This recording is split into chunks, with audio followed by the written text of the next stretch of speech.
Olá, pessoal do primeiro ano.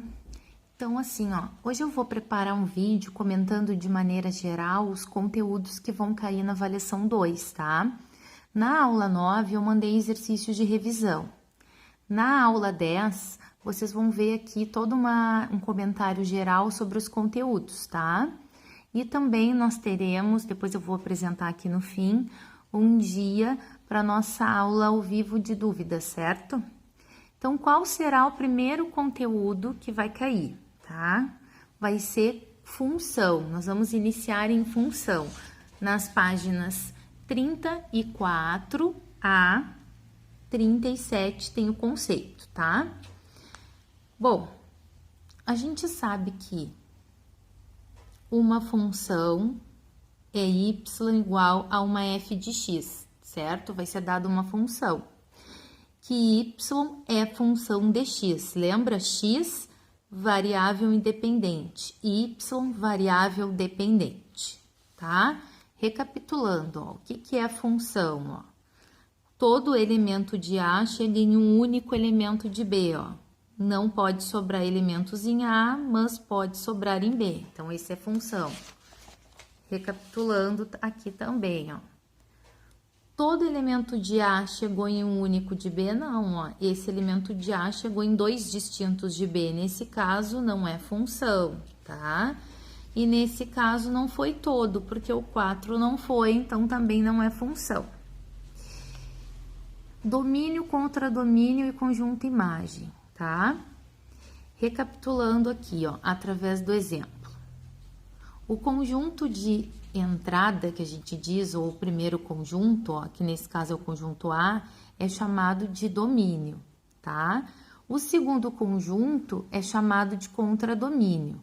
E quando a gente aplica os elementos do primeiro conjunto dentro de uma lei, ou seja, dentro de uma função, aonde eles chegam, ou seja, onde as flechas se encontram no conjunto B, é que é as nossas imagens, tá?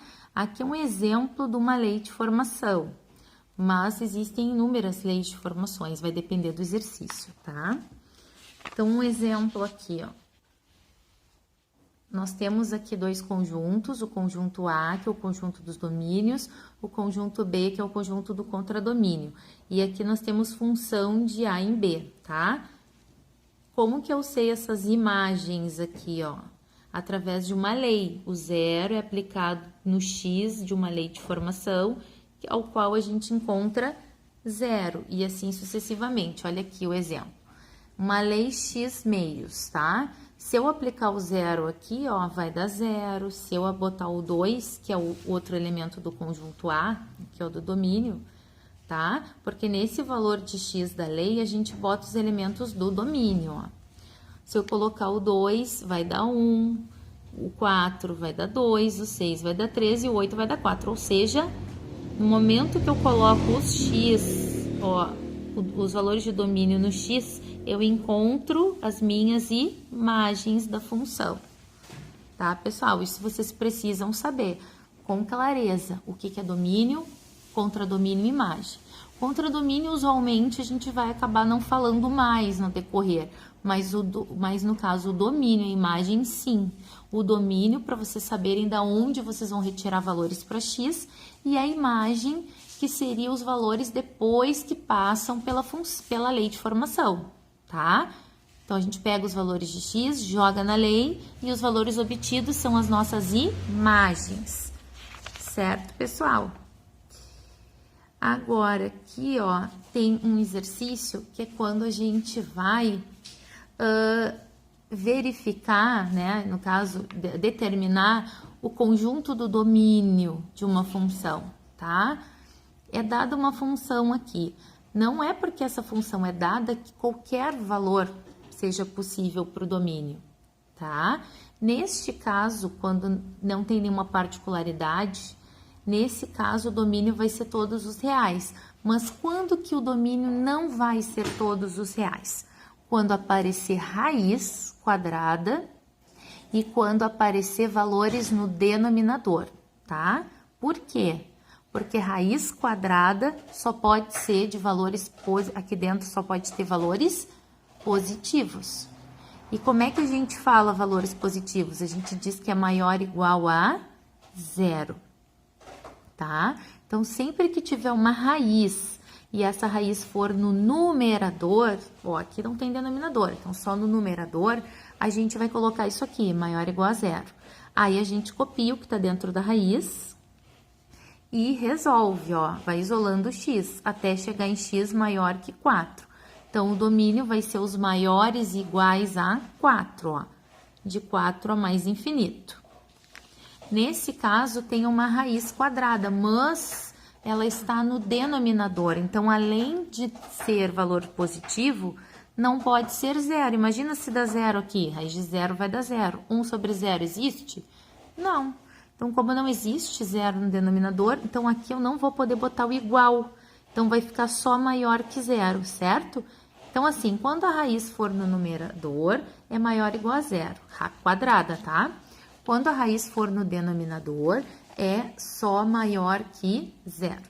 Aí, a gente pega o valor que está dentro da raiz, isola o x maior que 2. Então, como aqui não tem o igual, vai ficar intervalo aberto em 2 a mais infinito.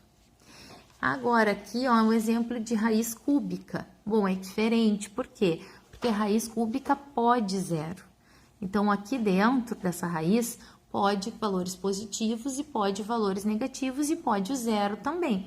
Então, nesse caso, pode todos os reais, certo? Se essa raiz cúbica tivesse no denominador, não esqueçam, no denominador não pode o 0, tá? Mas assim como tá no numerador, tá ok. Então, isso aqui é a revisão lá da parte do conceito de função, tá? Depois tem a parte de gráficos de funções, que depois eu vou retomar lá na função afim de novo, tá? Não vou falar agora. Tem as características de funções, que é a função par e função ímpar, função sobrejetora, injetora e bijetora, certo?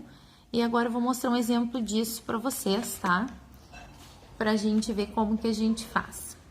Primeiramente, como é que a gente faz aqui, ó, a função par e ímpar? É dado uma função para vocês, tá? Ela pode ser par, ela pode ser ímpar, ou ela pode ser nem par e nem ímpar, tá? Não é obrigado a ser par ou ímpar. Existe a possibilidade de não ser nenhuma das duas, nem par nem ímpar. Então, como é que a gente vai fazer? No lugar de x, nós vamos trocar por menos x. Tá? Então, aqui no lugar de x, eu troquei por menos x, e aqui no lugar de x, eu troquei por menos x. Agora, eu vou resolver. Quanto é menos x ao quadrado?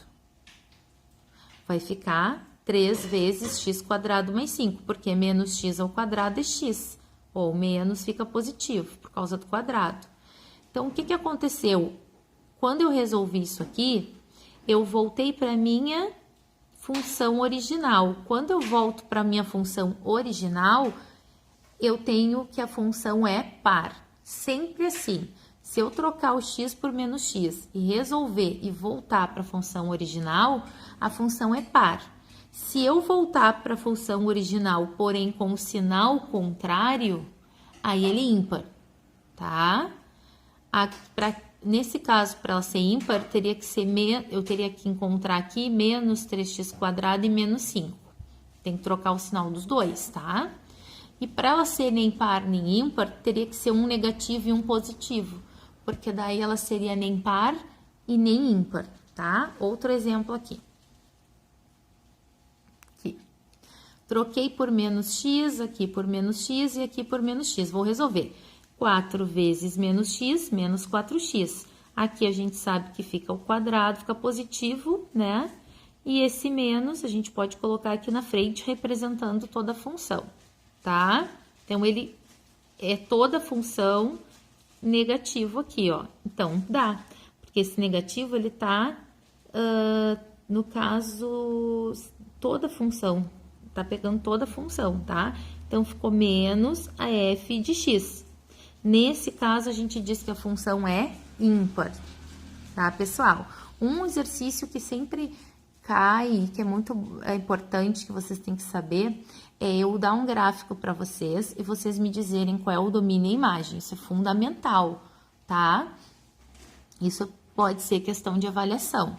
Então, assim, ó, o domínio tá sempre no eixo X e a imagem tá sempre no eixo Y. Isso nunca vai mudar. O que que a gente faz? A gente olha esse gráfico e faz um pontilhado até o eixo X dos pontos mais extremos desse gráfico, ó. Aqui tá fechado. Quando eu pontilho, também fica fechado. E marco esse intervalo em X. De menos 3 a 4 é o meu domínio. Agora, esse mesmo gráfico eu vou fazer pontilhado, só que agora para Y, ó. E vou marcar o intervalinho fechado, ó. Esse intervalo de menos 3 a 2 é a minha imagem, tá? Esse exercício é muito importante, pessoal. Tá? No próximo vídeo eu continuo a explicação.